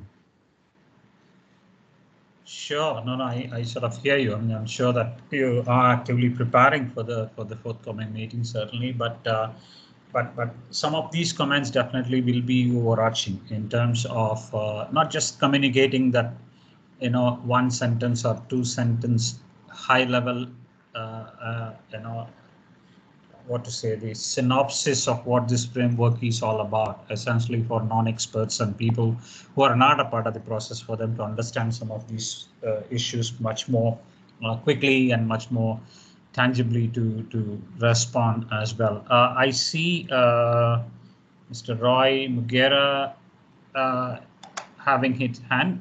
You go first and then Malta, please. Thank you, Chair. And really, my comment is not on the document that has been presented, it's on the agenda that was shared earlier. In the discussion session, it shows that discussion on elements relevant to South Asia. I think I'm taking that, could I assume that that was a typo? It should be relevant to Africa? Correct. Great, okay, thank you, Chair. Thank you, yeah, sorry. These are the small mistakes we do when you're organizing too many regional sessions. Malta, the floor is yours. Thank you very much, Bala. No, I'm just raising the hand partly because I'm occupying the space, seeing that other colleagues are still busy, not raising hands. The framework, colleagues, is still a bit complex and a bit confusing to most of the stakeholders. We say it's an all of the society approach type of a framework. It's all of the government, it's all of the international organizations and treaties approach in implementation. But each time we do consultations, my national fellow colleagues will agree that we are always faced with questions where the members of the society are asking questions we can't really directly answer. For instance, the action targets seem to be a jumble of activities which are grouped as reducing threats, as tools and solutions, you name them, meeting human needs, but they are not directly linked to the goals. That creates some sort of a confusion in the sense that when you add them together, we know they are equally important and they must all add up to achieve the 2050 vision of living in harmony with nature. But when you say activities, 21 activities, are they equal goals and equal 2050 vision? They don't add up. Like Pierre indicated earlier, we do have the overarching vision for 2050, which we're all looking forward to. But there is no there is no direct pointer of what else, what is it that we are looking at, some sort of an apex target type of a thing. Because all the targets are just moving their different directions to address threats, to address tools and solutions, to address meeting of human needs, to address, that kind of stuff. They are not said to be nested under goal A, so that if you do the following 5 targets, you will be achieving goal A. If you do the following 10 targets, you will be achieving goal B. The framework still has got that gap. It creates it. I know when we raise these in multilateral setups, you are told, no, do everything else, man. You'll see that it adds up to the Vision 2050. Yes, we understand it does add up to Vision 2050 if you do everything else. But there are targets within the GBF that are more popular than the others. For instance, target number 3 seems to be currently popular than the others. Is a buzzword. Then people will tend to focus on target number 3, and all the other 20 targets will be neglected for argument's sake. Then that means we can achieve living in harmony with nature. But if we do everything from target 1 to target number 21, then we will achieve all the 4 goals and achieve the vision. But do we all have that energy and the resources to do everything equally? Because we don't have an apex target, that will be very difficult to do. And this GBF is seen by most of the members of the society as setting ourselves for a failure, primarily because of that reason of the structure, number 1, and number 2, because of the level of ambition that is being set is not commensurate with the time that is setting ourselves for. We want to do things that take 100 years and above to achieve, and we want to do them in 8 years up to 2030. So those are all the confusions that we encounter when we do consultation of all of the society approach, including other conventions. They are asking us within the CBD biodiversity space questions we can't even answer ourselves. I don't know whether open-ended working group 3 might help us if we come up with a language that is going to assist. I remember one of the members of the society on Tuesday, when we did our national stakeholder consultation, was making a comment about one of the milestones of Goal A, which is saying we want to halt and reverse biodiversity loss in 2030. And restoration, according to him, he's an expert in the field, doesn't take 5 years. It takes longer than that, meaning we need to rephrase certain levels of ambition that we have set for ourselves in the framework. It's just a general comments, Bala. Sorry to take the floor. Thanks, bye. No problem, also, but a very relevant comment, right? A very relevant comment. But then I mean, I'm not trying to answer or respond to all the issues that you raised, Malta, but these are my personal observations, being a part of these processes for a long time, almost since the start of the convention. See, essentially the biggest challenge that we have compared to climate change in biodiversity is the sheer number of issues and the overarching one headline message maintaining the global warming below 1.5 degrees for climate change, which still are unable to come up with something like that. So that's one part of it. The second element is that, for various reasons, fortunately and unfortunately, compared to the general timeline of COP to COP, between COP 14 and COP 15, we certainly, it's unfortunate, but then in terms of the time, we did sort of gain some time because of the delays of organizing COPs, which also means that we have all that time to discuss, to think, and then come up with not just appropriate language for the framework or targets or things like that. So my own reflection on the points that you raised are the following. Number one is that, of course, I mean, you are a part of the process for long. So in these multilateral negotiations, it's always said that no one gets everything, but everyone gets something. So which is a kind of a given, and we have seen this happen all the time. But not just directly related to that, but also the kind of focus that this working group would have, and certainly Neil said that there will be some more clarity available on the expectations, is that if, for example, countries, and remember, a lot of decisions at the convention are consensus-based decisions. So there is no voting, and every country is free to say what they want to say in terms of how they see the entire thing emerging.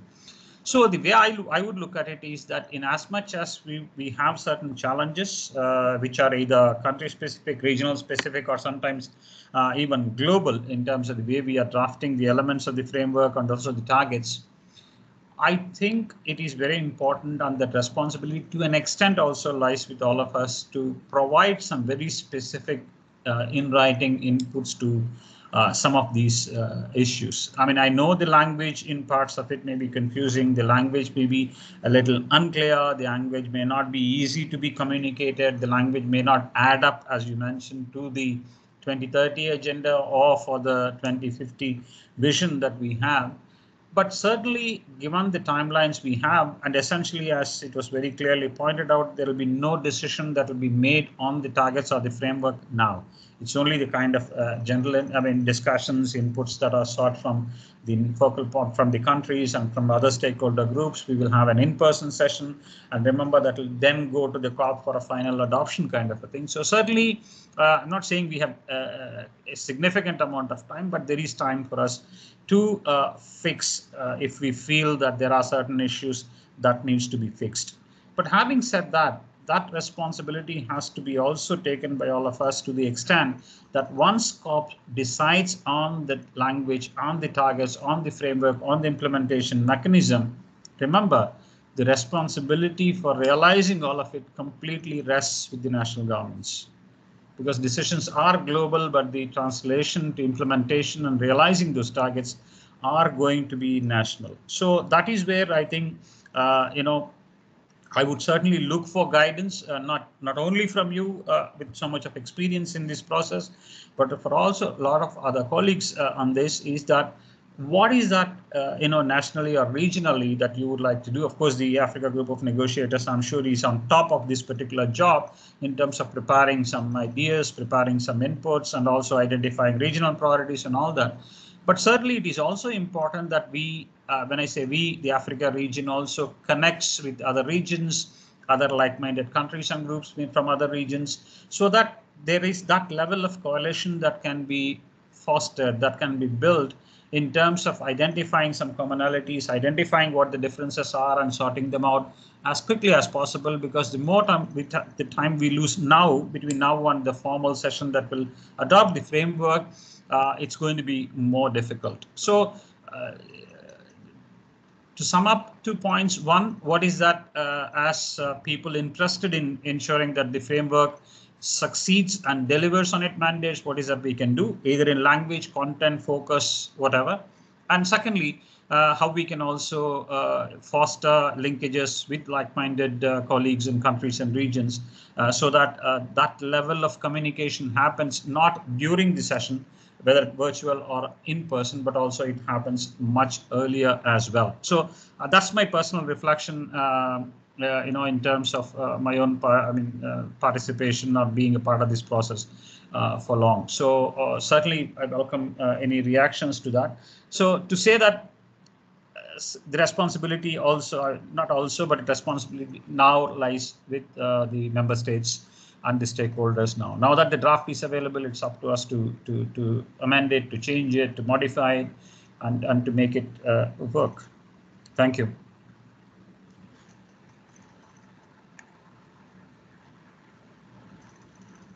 Any further comments, inputs, questions?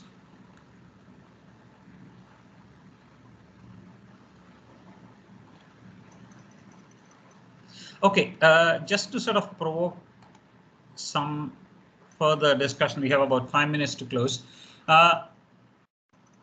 What would be the key priority issues for Africa? Of course, I mean, certainly the AGN is discussing some of them. But in relation to some of those issues, are there any issues that you feel are the most important, or the ones that is absolutely important for Africa to be on top of the issues? What would those be? It's a general question, and I'm sure if Simon is online, or Pia or Malta, just for information purposes. Pia? Thank you, Bola. I mean, I wouldn't presume to speak for all of Africa, but from the discussions we've had so far in the African Group of Negotiators, the absolute top priority is to ensure that the means of implementation are secured before the framework is adopted, or as secured as the framework is adopted. The mistake we made in Nagoya was to adopt a framework and then start reflecting on how we will fund it. So we would be looking to make sure that the 200 billion a year that is needed, that there's a realistic and credible plan that doesn't just involve promises from developed countries for raising that amount of money. And it's going to be a long ask because it's a lot of money to raise in these economic circumstances. But that has been, I think, a unifying theme for Africa, is that we will insist on a framework where the resources are committed, and then we will agree to ambition that is commensurate with the resources made available.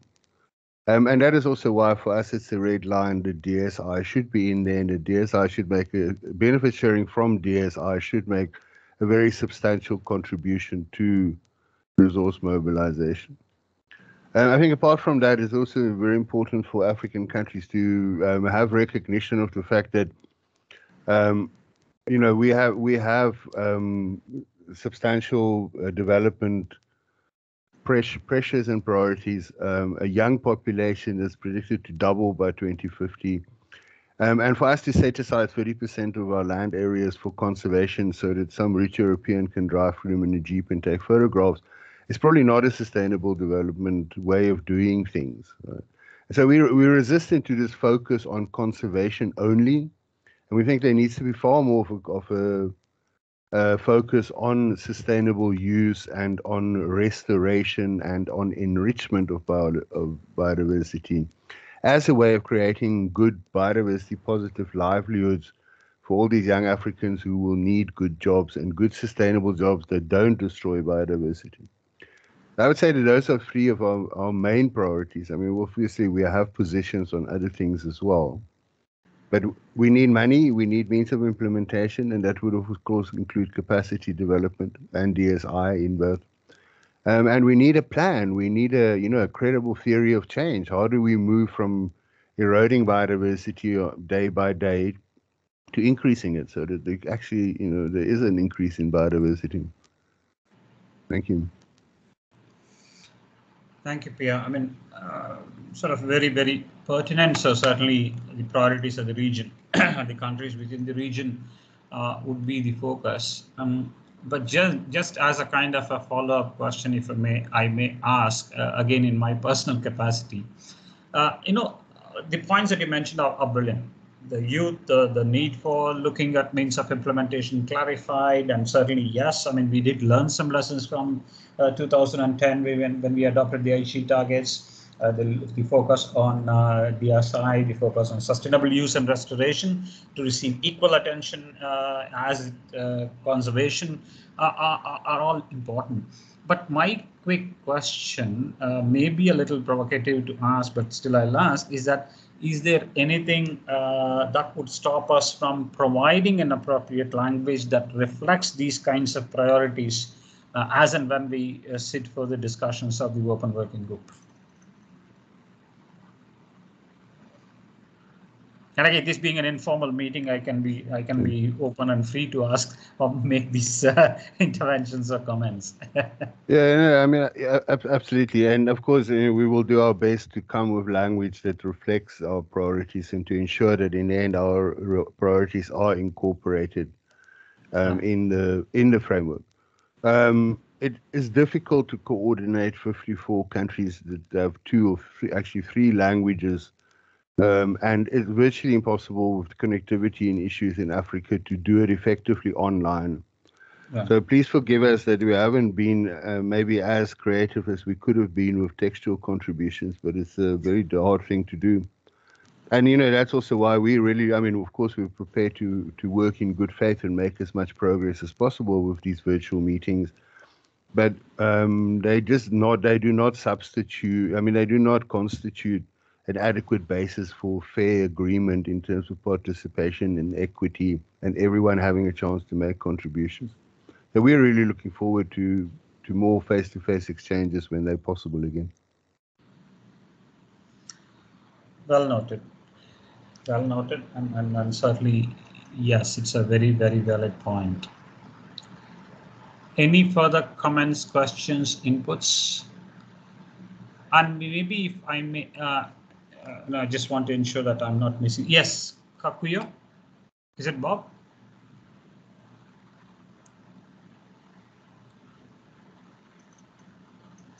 Oh, Mr. Kakuyo, did you put your hand up? Yes, I put my hand up, and thank you so much for the presentation.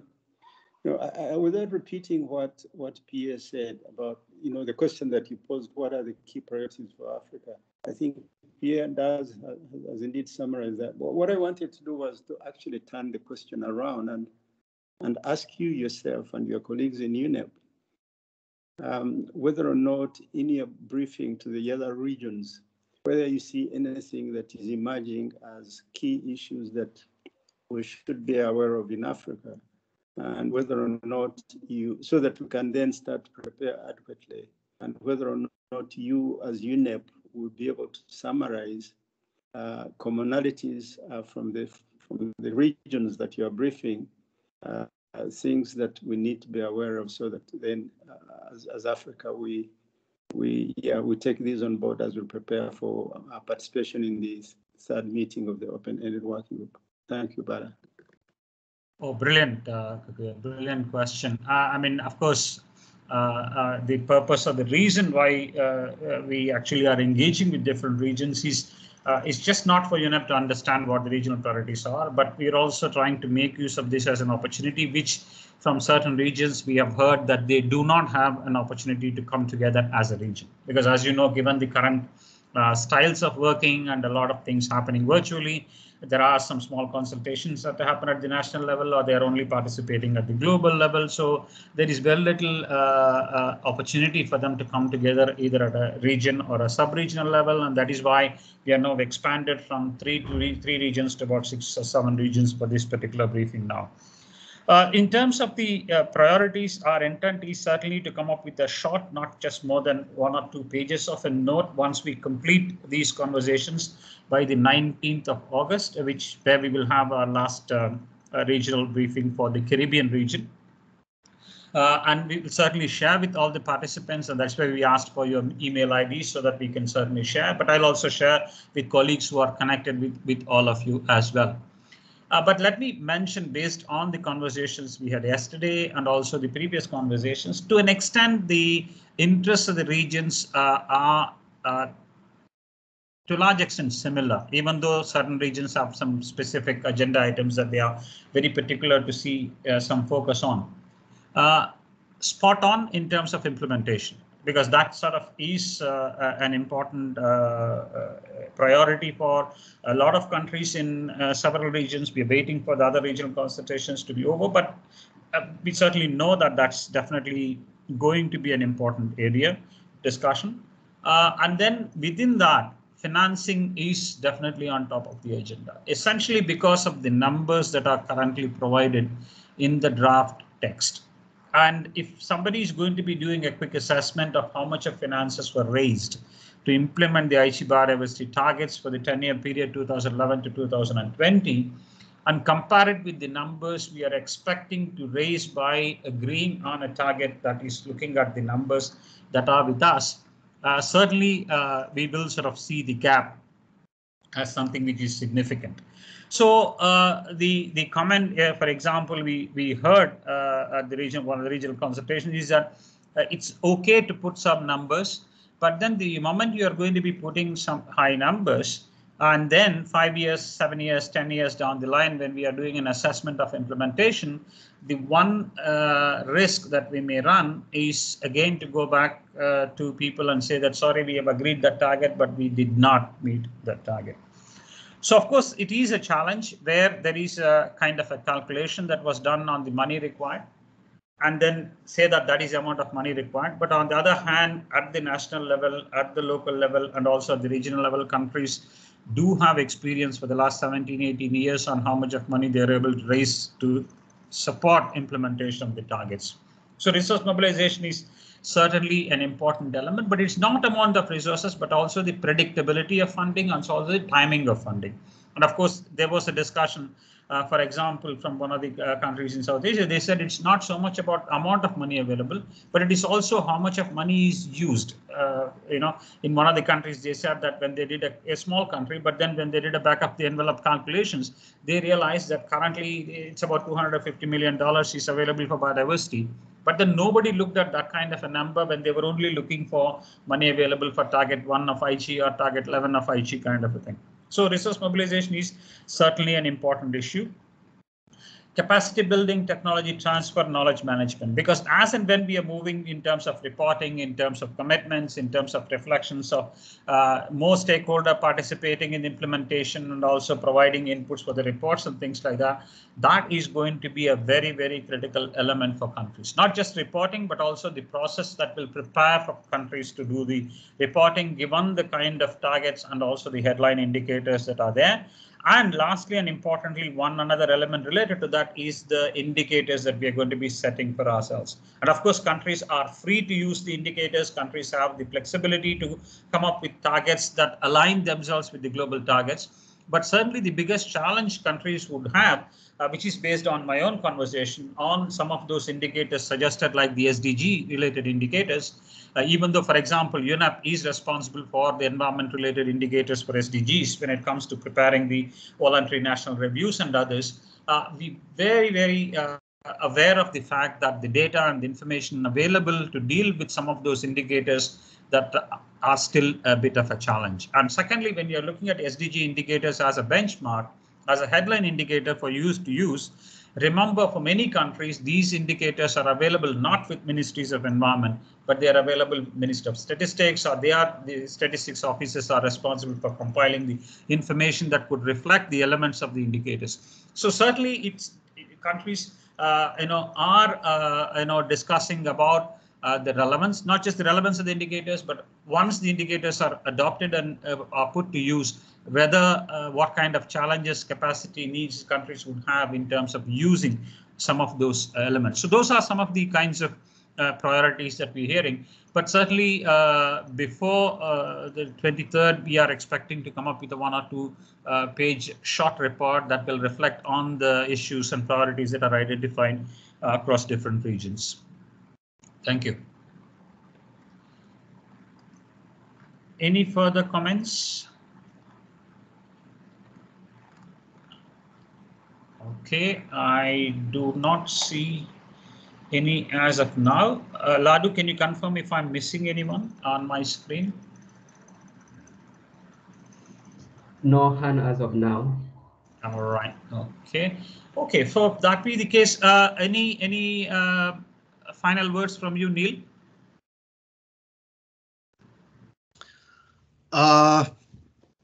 Just to thank you and all participants for, I think, what has been a very useful discussion. Thank you, Bala. Thank you, Neil.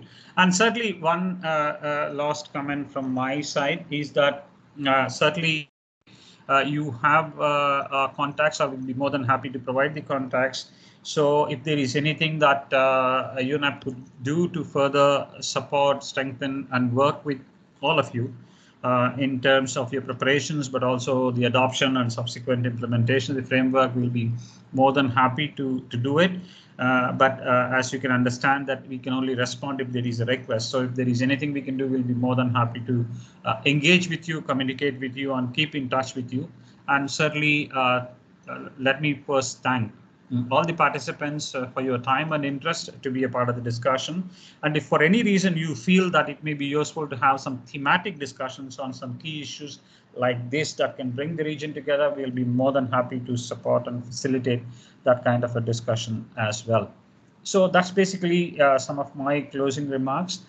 And then if any other colleague from the participants would like to say something, I certainly would appreciate it so that after that we can close the meeting.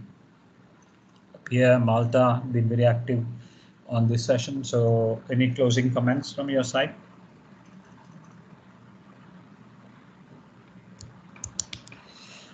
Good. Okay, thanks. Over to you, Ladu. Yeah, thank you, Bala, and thank you all participants for coming. Since this is the end, normally as a protocol, whenever we have a meeting like this, we could be going out for pictures. But given the new normal, we'll be taking our pictures from the screenshot. So I would encourage every one of us to open his video so that you also see who was available. Maybe there was a colleague available here that you met some years ago so that you can have a look at how he appears now under COVID-19 situation. Thank you. So your camera's on for a few seconds and then yeah. we'll close. Thanks a lot, Alex. Yeah, and then Bala, remove your presentation. I know, so as many cameras as possible. Thanks a lot. Great. I mean, thank you very much for your time. Really appreciate your interest and your time. Good, Ladu, over to you whenever you feel you are ready. So click the picture and then we will say goodbye. Thank you. Yes, end your presentation so that I can have the screen. Oh yeah, oh, I have ended my presentation. Oh, sorry. Let me check. Oh yeah, I have ended now. Sorry about that. Mamadou Diallo has his hand up. So Mamadou, you want to say something?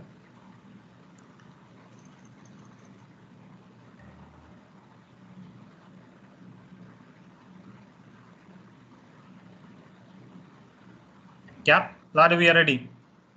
Yes, I'm taking.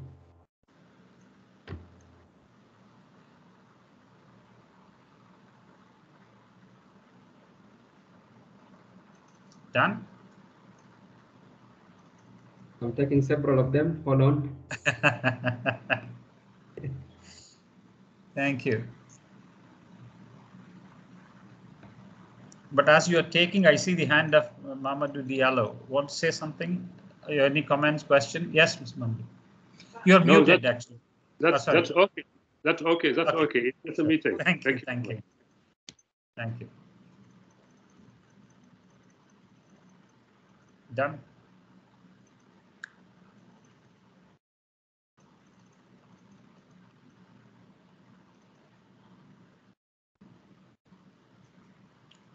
Yeah, I think it's okay. Thank you very much, colleagues. Thanks a lot and have a great evening, great day. Thanks, Neil. Thanks, colleagues, for your support. Bye-bye. Take care. Bye. Have a great evening. Bye.